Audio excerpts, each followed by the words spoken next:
সকাল সকাল কিন্তু এরা আমার ঘুমটা ভেঙে দিল, মানে কিবা একটা মোবাইলের বস্তু অর্ডার লাগাইছিল। আসসালামু আলাইকুম বন্ধুরা, আশা করি আইনের সবাই ভালো। আলহামদুলিল্লাহ আমিও ভালো। আমার বাইকটা কিন্তু আমি ডেইলি সকাল সকাল 5 মিনিট করে স্টার্ট দিয়ে রাখি। আইনে করে যদি বাইক থাকে আইনেরও 5 মিনিট করে স্টার্ট দিয়ে রাখবেন, তাহলে কিন্তু আইনে করে বাইকের ইঞ্জিনটা লং টাইম চলবো। বাইকটা স্টার্ট রেখে বাগানো এলাম। আহেরে দিয়ে পান ব্যাপারে একজন বহুটি পান পারছে আঙ্গর কাছে। কয়দিন আগে পান গাছটা পুরা জাপটি মেরে আসিল, যেহেতু এখানে পানগুলা ফাইরা লাইছে, গাছটা কিন্তু এখানে ছোলা হয়ে গেছে। পান গাছটা ছোলা হয়ে গেলে উপায় নাই, কারণ বেশি করে পান ধরছিল গাছের মধ্যে, বেচাই লাগবো। আমার বাইকটা কিন্তু 5 মিনিট স্টার্ট দিয়ে রাখা কমপ্লিট হয়ে গেল। আর এখন কিন্তু আমি বাইকটা বাইক করতেছি। আর আমার বাইকটা নামাইতে ঘোরাতে বহুত অসুবিধা হয় এই সিফা সিঁড়িটা লেগে। ঘরতে বাইকটা বাইক করে হারি কিন্তু আমি শিলপুরি পেট্রোল পাম্পের দিকে রওনা দিলাম, কারণ আমার বাইকের ট্যাঙ্কটা একদম খালি হয়ে রয়েছে। তাই ভাবলাম যে শিলপুরি ডিপুতে যাই হারে ফিউল আপ করে এলো। বাইকের ট্যাঙ্কটা বেশি করে খালি হয়েছে, বাইকটা এখন অল্প অল্প ঝাটকা পড়তেছে। তাও আমি টেনশন নিছি না, কারণ আমি ডিপুর ভাড়াতে পাইলাম। ফাইনালি আমার বাইকটা শিলপুরি নায়রা ডিপুর ঢুকাই দিলাম। এই ডিপুত বলে তেল শেষ হয়ে গেছে। হুইনা কিন্তু আমার মাথাটা গরম হয়ে গেল। নায়রা পেট্রোল পাম্পে ভাড়াতে যেহেতু এসপির পেট্রোল পাম্প, তারপরে এসপির পেট্রোল পাম্পে 500 টাকার একটা ফিউল আপ করাইলাম বাইকের মধ্যে পেট্রোলটা ভরাইলাম। এখন কিন্তু জাহেরে আমার টেনশনটা দূর হইলো। এখন আমার দহনায় পাইলাম, আর আমার দহনটা খোলা, কারণ আমার ফ্রেন্ড উমাকান্ত আমার তো 1 ঘন্টা আগে হেরে দহনটা খুলছে। দহনায় হেরে দেখলাম কয়টা টাকা,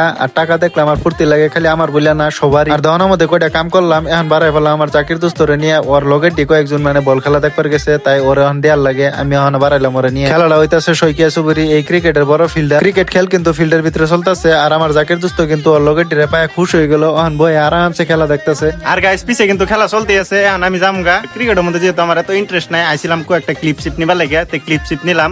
আর আজকের ভিডিওটা এনে এন্ডিং করতেছি। আশা করি নিকটের ভিডিওটা ভালো লাগছে। যদি ভালো লাগছে তো একটা ফলো করুন যে। তো আজকের লেগে নতুন একটা ভিডিওর লগে দেখা হবো। Bye bye.